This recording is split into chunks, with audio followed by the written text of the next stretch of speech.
The question is why these veterans are so important.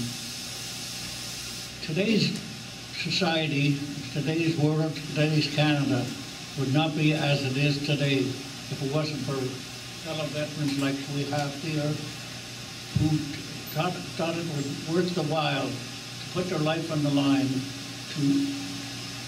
to make Canada free. And that's why you're free today. We're not looking, we don't feel like we're heroes. We feel that we were needed by our country and we did it.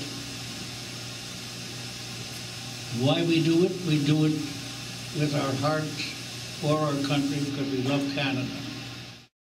Harry is on the bureau in his war uniform in your wall. He enlisted in the war to protect our freedom and our rights.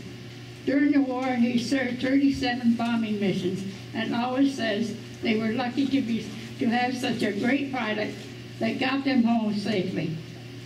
He lost a lot of friends during the war, but friends that returned to Canada were lifelong friends until he died. He was so proud of his association with the Windsor Historical Society and the Veterans Memorial Project. His big enjoyment was speaking to students and would have loved to be here to join these speakers and to see himself as a future veteran on your wonderful war memorial. Thank you for let me join you today. Thank you. And through the radar stations on the coast. Now this is the very beginning of radar. And we had RAF stations on the coast with these cathode ray tubes, and they would get an echo from the aircraft, and it would show up on their screen. It's very difficult to describe it without drawing it out. And from that echo, they would transfer to us by phone. We sat around this big table with headphones on, and they transferred what they had on the radar screen. Excuse me. And we would plot the aircraft on this table, big table. During the Battle of Britain, it was vital because within, I would say, 5 to 10 minutes, the information from the coast would be in the fighters' groups, in their hands, and the fighters would be out manning their planes. So they were able to get up and intervene, and that was a big part of the success of the Battle of Britain. I joined up at HMCS Hunter on Olette Avenue there near Hotel Doom. It was called HMCS, which was His Majesty's Service, because in those days we had a king. So everything was called HMCS. And I joined at the Hunter, but I was only there about 3 days before they transferred me to London to HMCS Prevost, where I took basic training for the Navy, and about 2 months after that, they sent me to Cornwallis, Nova Scotia, for further training, and I was promoted from an ordinary seaman to an able seaman, supposedly able to handle most of the duties on board a ship. One of my action stations was on a depth charge thrower, which I was set the time on that, and that would they would, if they say shoot the depth charges, then we would let them go over, and the timing lowest I ever set was for 50 fathoms at that time, and we had one probable submarine. All we got was debris coming up, but we couldn't tell if it was for sure because we just kept going, of course. I have selected my story of the liberation of the town of Arnara, in which I led my regiment into the town against a non-existent enemy, because we learned later on that they had departed earlier that day. So I bravely charged the enemy, and as I got to the town, 4 of the heaviest women in town come flying out of these houses and landed on my shoulders and back, dragged driving me to my knees, showering me with sloppy kisses, reeking of garlic. Anyway, it was a hilarious day, but and once two of the women got off my back, I was able to stand, and I believed that there was no bullets coming at me, just a couple of heavy women. So anyway, that battle stands out in my mind more than some of the blood and guts stories I wrote. And when 200 years from today, after I'm gone, and somebody finds all my documents, they're going to say, it's a wonder that we won the war with that kind of soldier. Anyway, I did my bit. That's about it. By the time we went over to England, everything was at a standstill. So we had to keep training and parading, and they kept us busy so we didn't get too bored. But we did have a chance to move around the English property, and the English and Scottish people were very friendly to us, and but we were grounded until Dieppe. There was no movement to the continent. Our job was 7 of us in a section. We had to actually be on vacation. We were tenting. We had a tent. I was a welder. I manufactured 7-bed frames for us all, and we had our palliasses and everything, of course. I manufactured a fire pot so we could cook our meals. Our job was to go and visit all the yards where the shot-up vehicles had been dragged into after the war went north. And our sergeant would get orders from the different workshops up north, what parts they needed, and we would go to these fields and reclaim the parts from the shot-up vehicles and forward them north by Jolly, and we did that for over 6 months. Now, I'm a Métis, and a Métis is a person who of mixed blood, of North American Indian blood and European blood.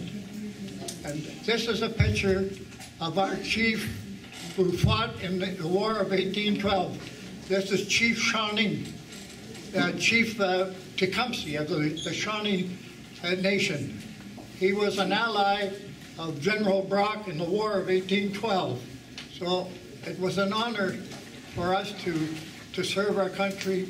And my nickname of Boots, I got when we were taken off with 4 ton of bombs to go to bomb the Germans, to give them back some of their bombs that they dropped on England.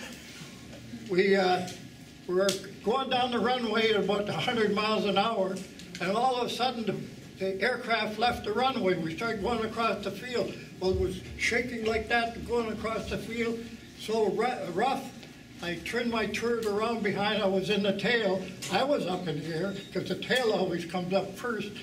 And first thing I know, we hit at the far end of the airport. We crashed in between 2 buildings. We went between these 2 big buildings that were full of bombs.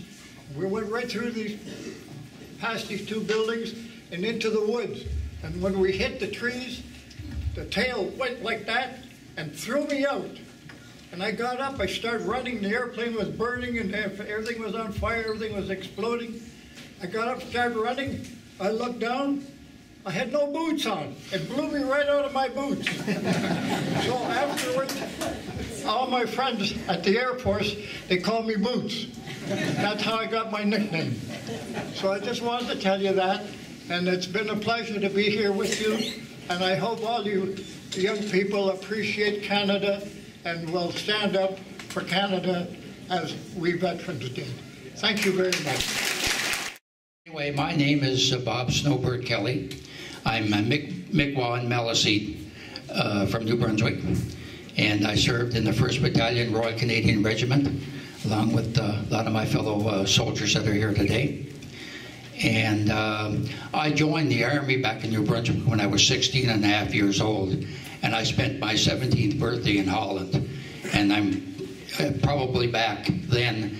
I'm likely a lot of you students here today are probably around that same age. So if you can visualize going out on your own when you're 17 years old. I have here over to my left is the original uniform that we landed in Holland with. So if any of you students would like to come up and look at it, you're more than welcome to. Also on to the left is the Eagle Staff, which is equivalent to our fine flag, our native, it's like the Canadian flag, and we represent the flag along with the Eagle Staff. And I just like to say that we must never forget the price that was paid for freedom, because without that, I don't think very many of us would be here today. And I want to thank all my fellow veterans that are sitting here at the table with me today. They are my heroes, and the other heroes are still lying overseas. Thank you.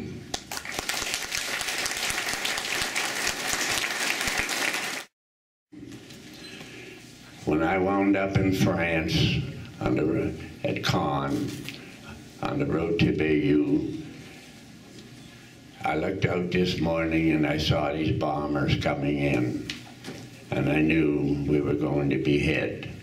But I did not know who it was right behind us. Then I saw on the road a dispatch rider on a motorcycle flying down the road, and I ran out and I waved him down. And when he took off his helmet, I looked and seen he was a real buddy of my brother's. He then told me that Jim was dead with a lot of his buddies. I went back the next morning and I climbed the twisted steel of the bombed out railroad station, and looking through the trees, I saw these crosses along the roadside and into the field. I went down and I walked through the crosses, and I found my brother lying under one. And when we moved up to a new spot to fire, we moved into an area where there was a lot of woods, but there was a big opening, as I look now, as big as this room, and it was covered with German dead. And we had to bury them. And when I looked in their pockets to get identification, I realized that they were the same as me. They had mothers and fathers and brothers and sisters, and they were in a war, and that's where I was. In the First World War, John McCrae, this morning, when he wrote his poem, Flanders Field, he was burying one of his buddies from Toronto. He wrote a letter to his mother saying that for 17 days, had we known, we couldn't have done it. But World War I was run, they were in slit trenches, the mortars and the artillery blew them all to bits, and they couldn't heal them, they couldn't deal with them. So they had to take the morphine from the other drug, or from the other part of the poppy, and a great, great many of World War I men are sleeping. And that's when he said, "We shall not sleep, though poppies grow in Flanders fields." Thank you.